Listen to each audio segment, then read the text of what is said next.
Assalamualaikum warahmatullahi wabarakatuh. Sampurasun sahabat. Di malam ini Abah seperti biasa sahabat akan coba untuk mengungkap sejarah-sejarah. Dan sebelum Abah melangkah ke cerita sejarah yang Abah akan coba ditelusuri atau diungkap, Abah ucapkan terima kasih pada semua sahabat yang setia menonton One Misteri.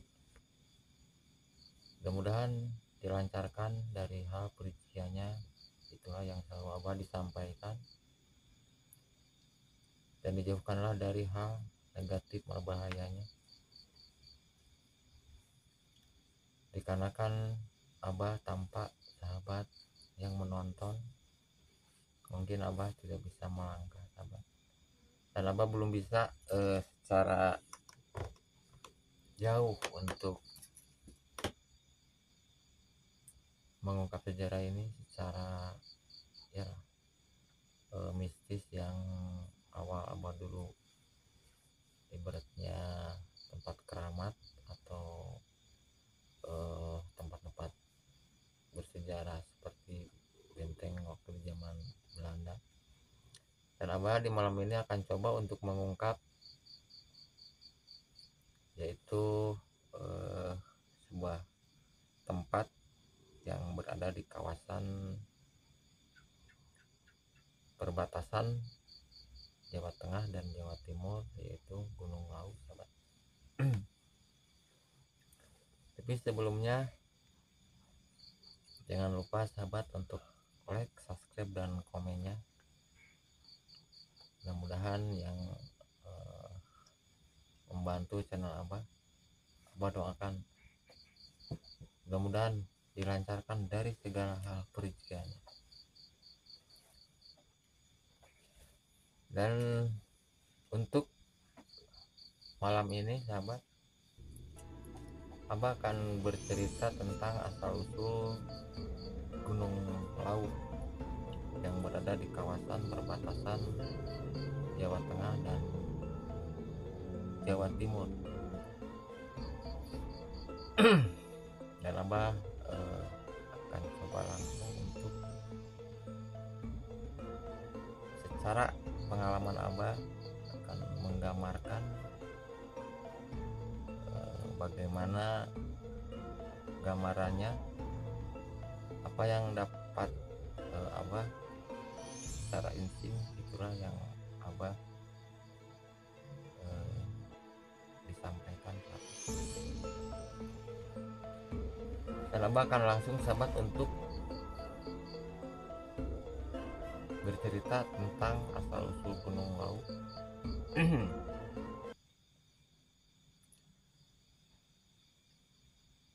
Gunung Lawu adalah sahabat merupakan gunung terbesar dan tinggi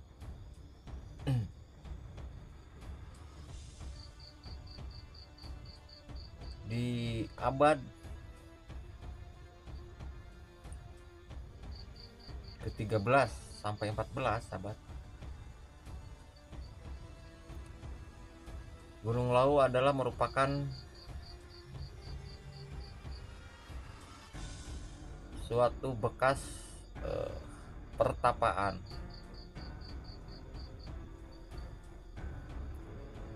yaitu kalau yang Abah dapat secara kepribadian Abah, ini bersangkutan dengan kekuatan ilmu sakral yang hebat di zaman dahulu, waktu di abad di 13-14 ini yang Abah dapat.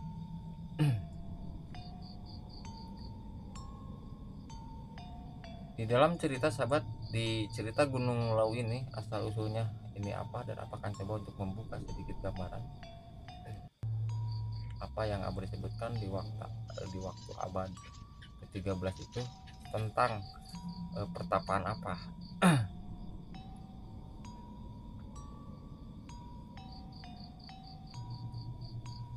Di zaman dahulu yang abah katakan tadi di abad 14-13 nah,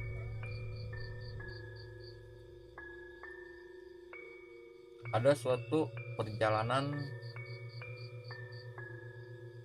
yaitu kalau disebut ini masih kuat melajari tentang ilmu jiwa kepribadian, yaitu jiwa manusia. Dan di dalam gambaran abah ini ada sebuah bisa disebutkan padepokan atau suatu tempat apa ya, adat istiadat keagamaan di zaman dahulu,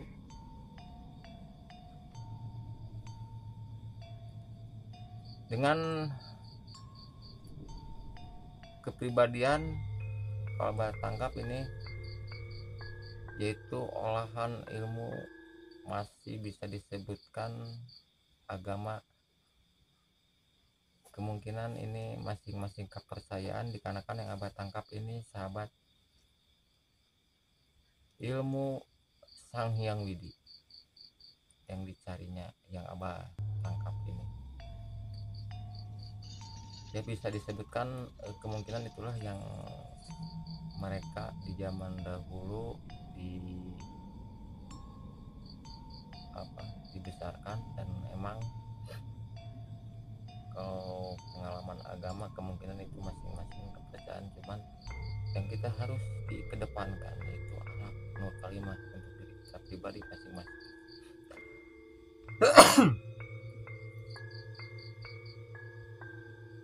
Di tempat itu sahabat ada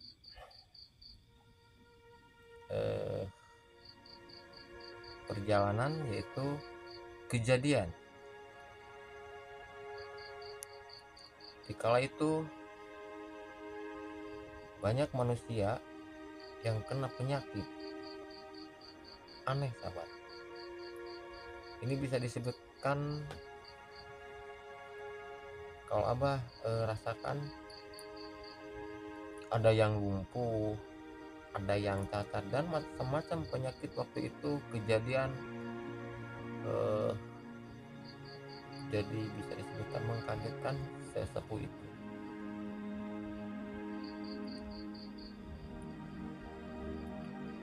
Dan sesepuh itu sahabat sampai memohon sama Sang Hyang Widi, dikarenakan begitu banyaknya di zaman dahulu kejadian-kejadian, sampaikan penyakit itu kok bisa merarap di tempat itu. Dengan hati yang dia merasa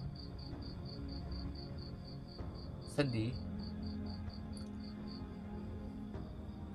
lalu dia itu memanggil anaknya, yaitu bernama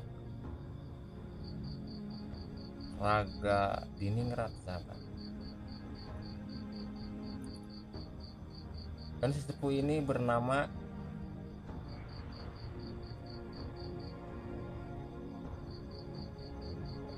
kalau abah dapat ini, kalau zaman sekarang kemungkinan ini suatu tokoh besar dari agama, Resi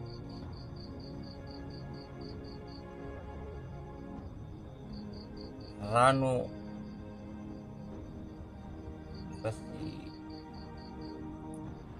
Resi Ranu Angkara. Lalu Resi ini memanggil anaknya itu yang disebutkan tadi abah, yaitu Raga Diningrat sahabat. Setelah berhadapan dan banyak di situ anak buahnya dikarenakan itu termasuk kalau dilihat ini kayak padepokan sahabat, banyak yang melajari di zaman dahulu mungkin ini.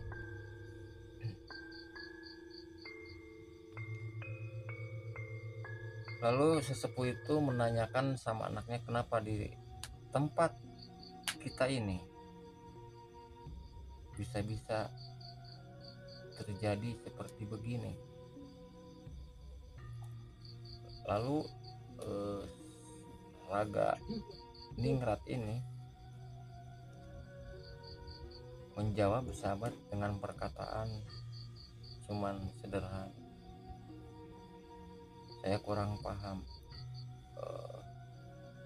Kangjeng Romo, apa ini yang terjadi, saya kurang mengerti, penyakit apa bisa menimpa ke masyarakat atau ke wilayah kita dengan keadaan penyakit yang aneh-aneh. Lalu sesepuh itu yang disebutkan oleh abah tadi sahabat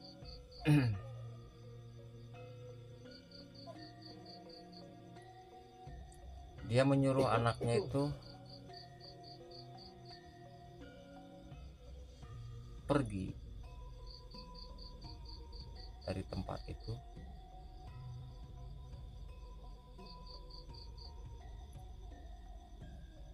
lalu anaknya itu sahabat menjawab sama romonya itu, pergi kemana Romo, saya harus berangkat kemana, asal tujuan di jalan yang baik, saya akan menjalankan tugas dari Romo. Lalu sesepuh itu menunjukkan kamu pergilah ke suatu tempat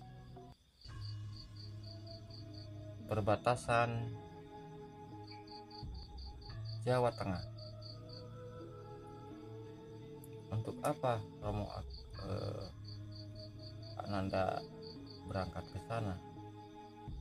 Lalu sesepuh itu mengatakan, menurut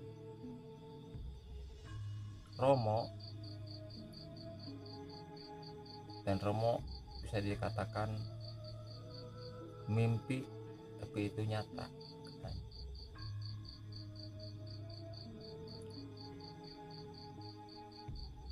Kalau pengen sembuh,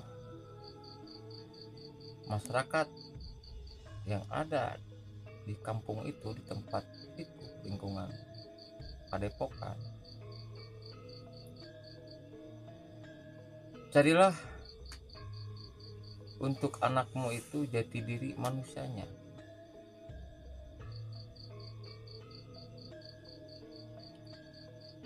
Lalu anaknya itu sahabat menanyakan, jati diri manusia bagaimana maksud Romo? Kata Resi itu langsung menjawab, jati diri itu kemungkinan untuk mencari kemanusiaan untuk diri kepribadian, suatu olahan ilmu yang belum kita miliki. Dan petunjuk Romo, kamu harus ke perbatasan Jawa Tengah. Dengan singkatnya cerita sahabat, Raga Diningrat itu dia itu di esok harinya dikarenakan melihat keadaan itu penyakit yang aneh-aneh,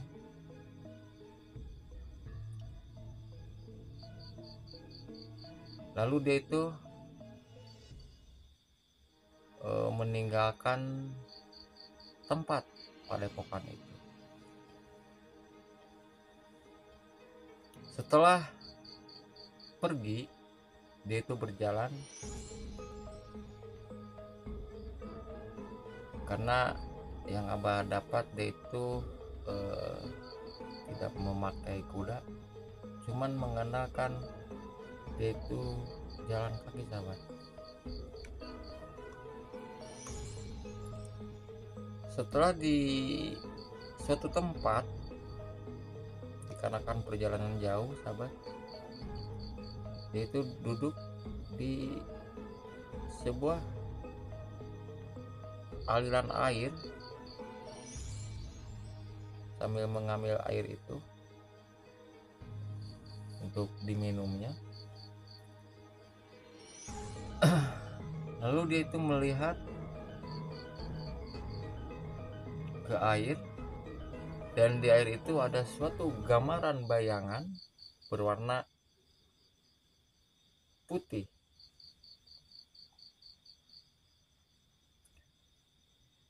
Lalu bayangan itu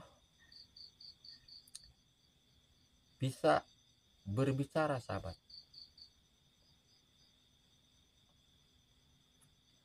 Lalu Raga Diningrat ini merasa kaget, kok bayangan bisa berbicara. Lalu Raga Diningrat ini bertanya, kamu ini siapa? Dan saya itu menghilang, tidak kelihatan lagi oleh Raga Diningrat. Setelah cahaya itu hilang, dengan sigap Raga Diningrat itu mengambil lagi, kalau Abah lihat ini sesuatu dari kain yang kalau bahasa itu apa, dibilang tas, ini bukan. Kalau Abah lihat seperti dari kain diikat dan ditalikan gitu. Kalau bahasa Sunda ini kemungkinan buntelan lah. Setelah dari kejadian itu, dia itu kebingungan, kok ada cahaya bisa berbicara tapi ditanya nggak berbicara. Nah, setelah dia itu berjalan lagi, sahabat,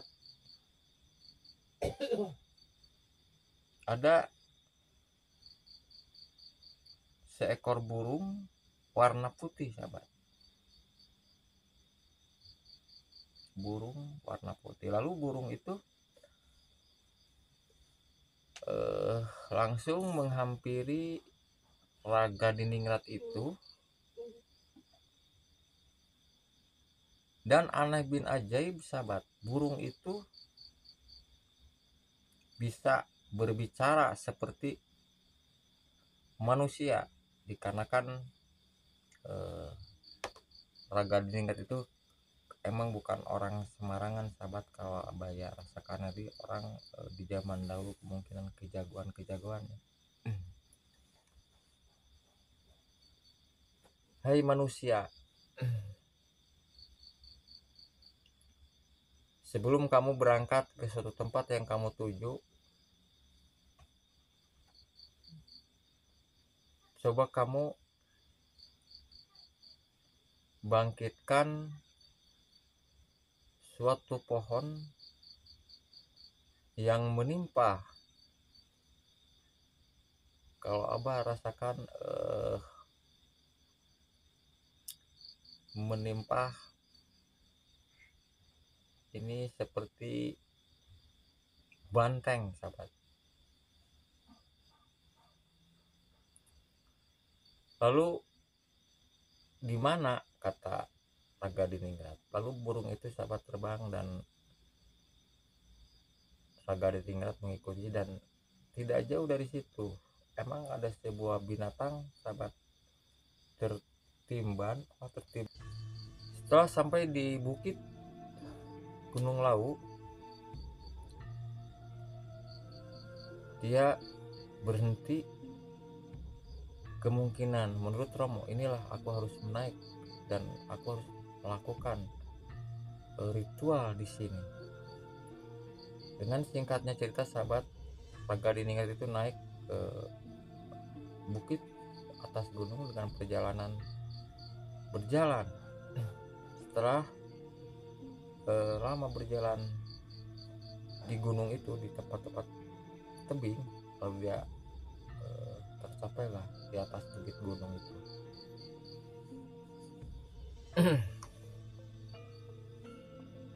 Setelah sampai di atas gunung, dia itu melihat ke kanan ke kiri, ternyata gunung itu tinggi sekali. Lalu dengan kekuatannya dia itu langsung membaca mantra, harus bagaimana saya melakukan. Dengan aneh bin ajaib sahabat, lalu di situ ada suara,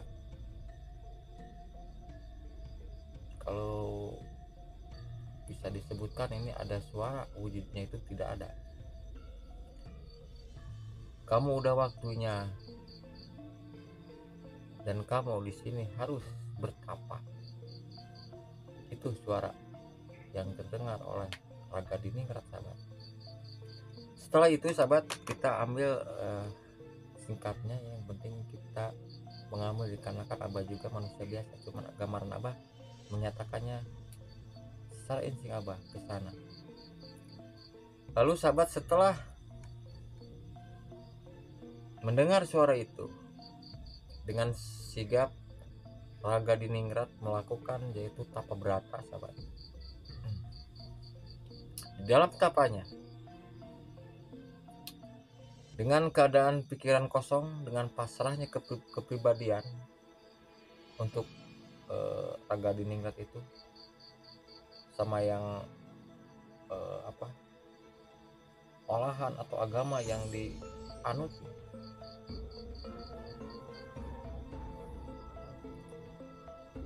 Setelah beberapa hari, muncullah sahabat sebuah sosok atau cahaya di kalau Abah ini rasakan di malam hari, pas di malam Jumat, ada cahaya meluncur ke biru-biruan.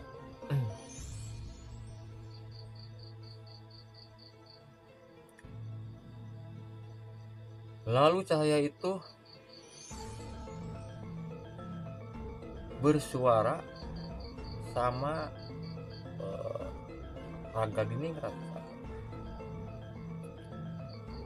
Kaulah sosoknya, kaulah manusianya, dan kaulah wujudnya. Yang pertama, aku harus kamu temui. Lalu sosok itu menyuruh Raga Diningrat membacakan suatu kalimat atau mantra sahabat, dan Abah ini tidak bisa mendeteksi sahabat apa kalimat apa yang dikasihkan sama cahaya ini. Lalu Raga Diningrat itu berkata, untuk apa kalimat ini dan kamu siapa?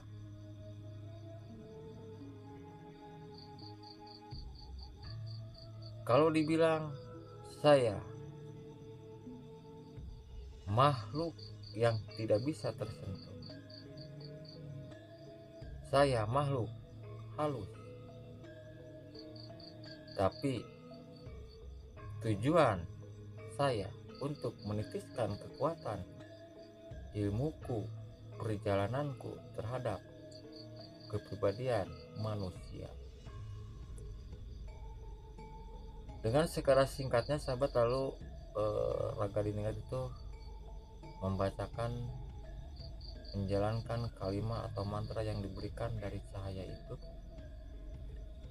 dengan bin ajaib sahabat.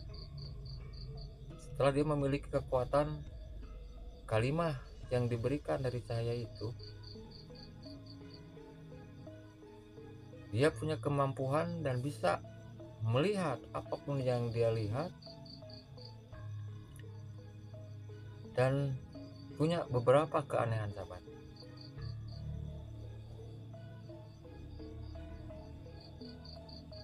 Setelah itu cahaya itu udah beberapa hari muncul lagi.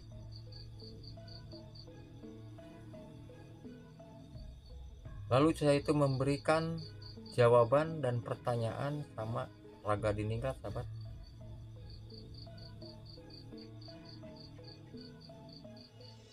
Lalu Raga Diningrat menanyakan, kamu ini makhluk apa? Lalu makhluk itu menjawab, saya telah menjawab, saya makhluk halus dan nama saya Ratu. Nama kamu Ratu? Iya. Dan di mana kerajaanmu? Saya tidak punya kerajaan. Cuman saya datang ke sini untuk menyampaikan, engkaulah pertama manusia yang harus melajari ilmuku, perjalananku untuk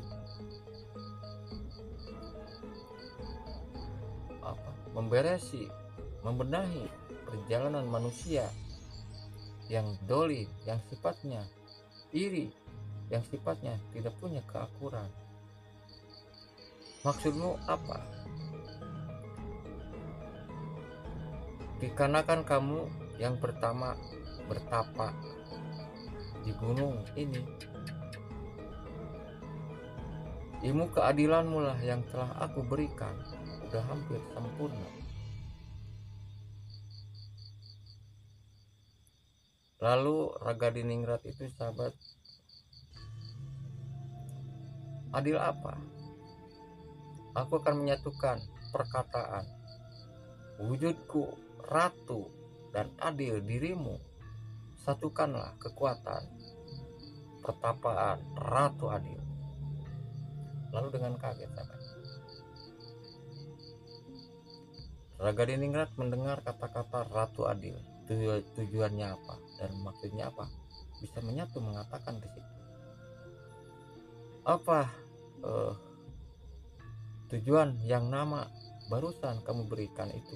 Menyatukan dengan arti ratu dan keadilan untuk diriku dalam kehidupanku. Dikarenakan manusia harus memiliki keadilan, harus memiliki perjalanan. Setelah itu, sahabat, singkat dalam cerita, makhluk itu menunjukkan kamu harus menolong orang banyak dan kamu harus punya kepribadian kemanusiaan. Tolonglah orang yang banyak dengan ikhlas, dengan kepribadian. Kamu adalah Ratu adil dari wujudku. Lalu Raga Diningrat dengan mengangguk, iya, apapun yang engkau sampaikan, apapun yang engkau katakan, aku akan menerima. Yang penting tujuanku ke sini ingin mencari kepribadian jati diri manusia, dikarenakan di tempat kami banyak kejadian-kejadian orang saling mencela. Sampaikan, di tempat kami ada kejadian aneh, penyakit yang merajalela di tempat kami. Ya, maka dari itu turunlah kamu dan kamu akan menyambungkan menjadi nama Ratu Adil Imam Mahdi, sahabat. Setelah itu, sahabat, setelah dalam cerita beliau Raga Diningrat ini turun dari gunung dikarenakan udah mendapatkan, harus turun dengan beberapa mantra yang dia miliki. Kalau dibilang kalimat yang dia miliki, dia harus mengamalkan kebaikan-kebaikan kepribadiannya itu. Dan Abah akan coba untuk mengambil langkah dalam singkat cerita, sahabat. Dari perjalanan beliau turun, di tengah-tengah perjalanan dia bertemu dengan bernama Maya Manik. Maya Manik ini tujuannya sama, sahabat, pengen mencari kebenaran, dikarenakan pengen mencari tujuan di jalan benar. Dan kata sesepuhnya itu sama, harus menuju ke Gunung Lawu. Dan sigap cerita sahabat, singkat aja, bersama Raga Diningrat, mau kemana kamu dan engkau lagi apa duduk di sini? Saya pengen ke Gunung Lawu. Mau apa? Saya pengen mencari ilmu kepribadian kemanusiaan. Lalu Raga Diningrat itu terasa kaget, kok tujuannya sama, tapi dia tidak banyak ngomong sahabat. Lalu kamu udah dari mana? Kata Manikmaya, saya udah dari sana, tapi saya pengen pulang. Oh gitu. Disingkat cerita sahabat, dia tidak membeberkan apa yang dia miliki, dan dia telah bertapa sekian, kalau disingkat sahabat ini ialah makan waktu berbulan-bulan. Lalu singkat cerita sahabat, dia pulang, dan Abah tidak akan membongkar secara detail, secara panjang lebar ke sana, karena kan ini waktunya sahabat ya. Setelah dia pulang, lalu sahabat, sesepuh Raga Diningrat itu tidak sehat, sakit. Lalu dengan rendah hati dia memiliki dengan kalimat yang dia hasil olahan pertapaan itu, membacakan kalimat, cuman Abah tidak bisa mendeteksi apa kalimat yang dia miliki. Dengan basukan air, lalu orang tuanya itu bangkit sahabat, dan singkatnya cerita, rakyat atau masyarakat di kala itu, dia itu membawa air ke kendi, dan lalu dibagikannya, dan di situ keanehan dan keajaiban, orang-orang itu sembuh sahabat. Dan dia memikirkan perkataan Ratu Adil, Imam Mahdi itu kemungkinan suatu ilmu menurut Raga Diningrat. Lalu kita kembali sahabat ke Maya Manik yang dia menuju ke Gunung Lawu. Dan di dalam singkat ini sahabat, setelah cerita pertapaan Ratu Adil itu, muncullah di sini di abad 15 muncullah kerajaan akhirnya Majapahit sahabat. Raja ini bernama Prabu Wijaya akhir kelima, atau Prabu Wijaya ini akhir atau pamungkas. Setelah yang cerita tadi sahabat, Gunung Lawu asal usul pertama nama Gunung Lawu yaitu dari perjalanan pertapaan Raga Diningrat dengan perkataan ilmu pertapaan Ratu Adil, dan dia telah memilikinya dengan ilmu apa yang dia bawa untuk diajarkannya dengan di zaman waktu di abad 13-14. Setelah akhir itu muncul kerajaan akhir yaitu Prabu Wijaya pamungkas atau terakhir, dan dia memiliki singkatnya cerita sahabat, ini yang Abah dapat 2 anak kerajaan ini. Anaknya itu yang satu kalau Abah tangkap yaitu ini ada nama Prabu atau Raden Bondan. Yang satu lagi sahabat ini namanya siapa? Beliau seorang, emang kalau mengambil Prabu Brawijaya ini, dia itu bukan orang ya penganut orang Islam, tapi dia non Islam, yaitu anaknya kalau Abah dapat nih satu perjalanan, siapa ini energi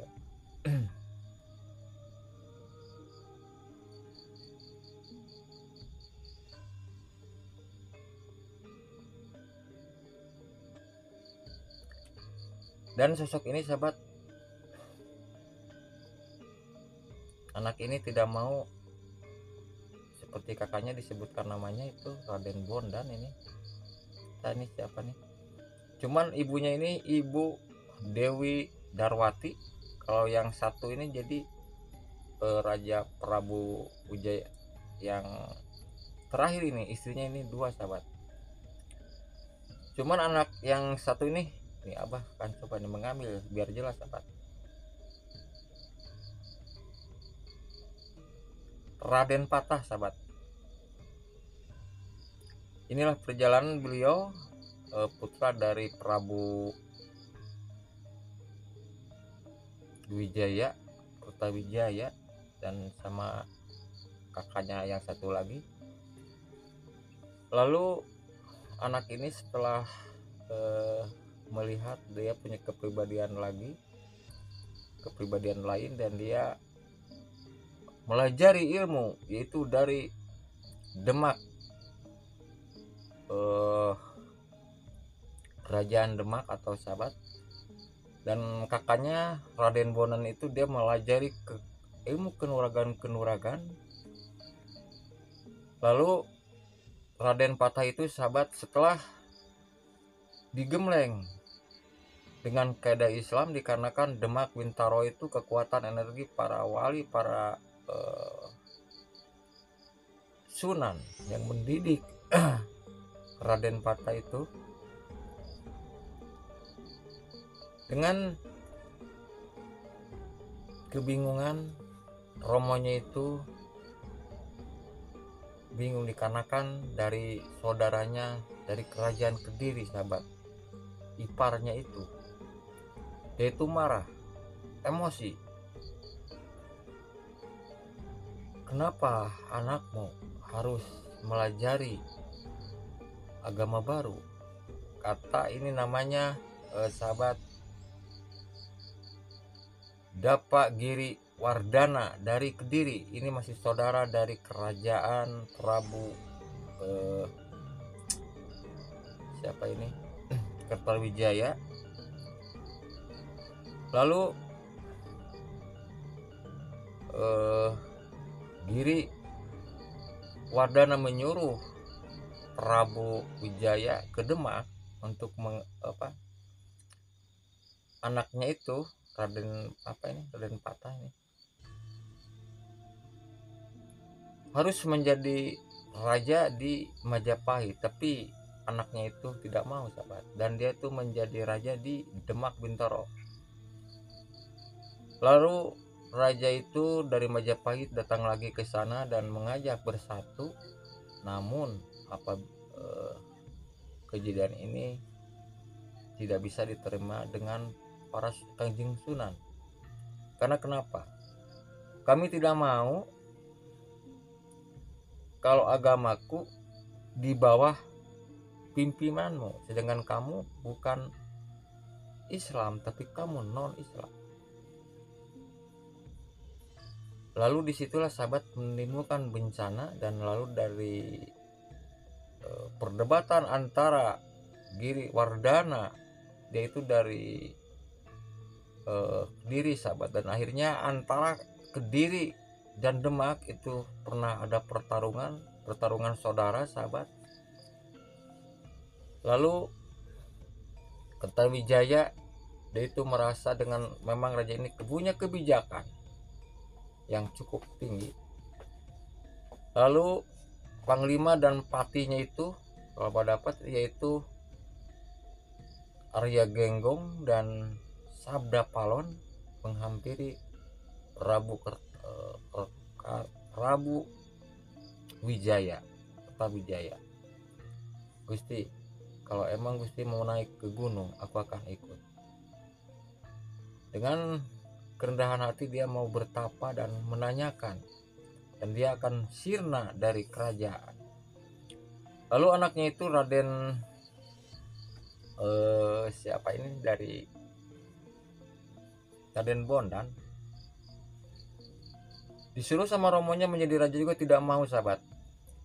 Biarlah adikku yang menjadi raja di Majapahit. Tapi kata romo, adikmu tidak mau dia memperdalam ilmu dari Demak Bintaro. Timbullah sahabat di kala itu peperangan, yaitu iparnya dari Prabu Wijaya antara Kediri sama Demak, dan akhirnya itu perang saudara terjadi sahabat. Cuman di kala itu sahabat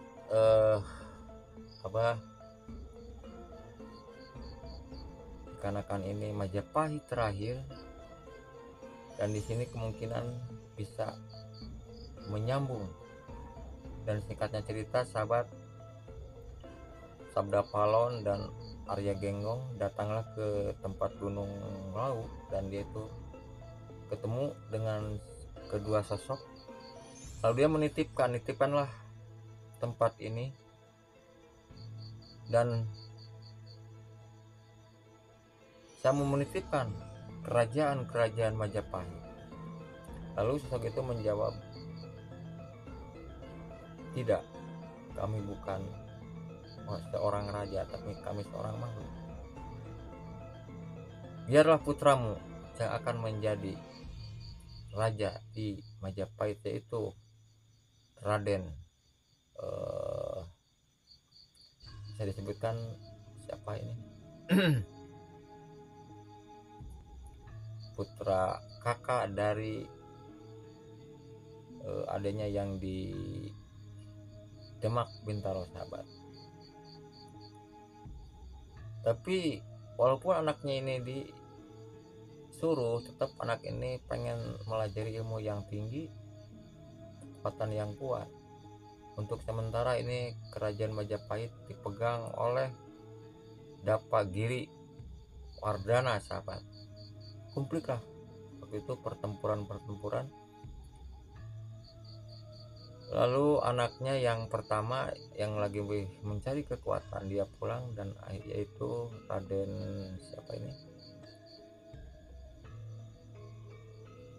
dia marah sama pamannya itu. Lalu terjadilah sahabat pertempuran, dan di akhir kalinya itu Giri Wardana kalah.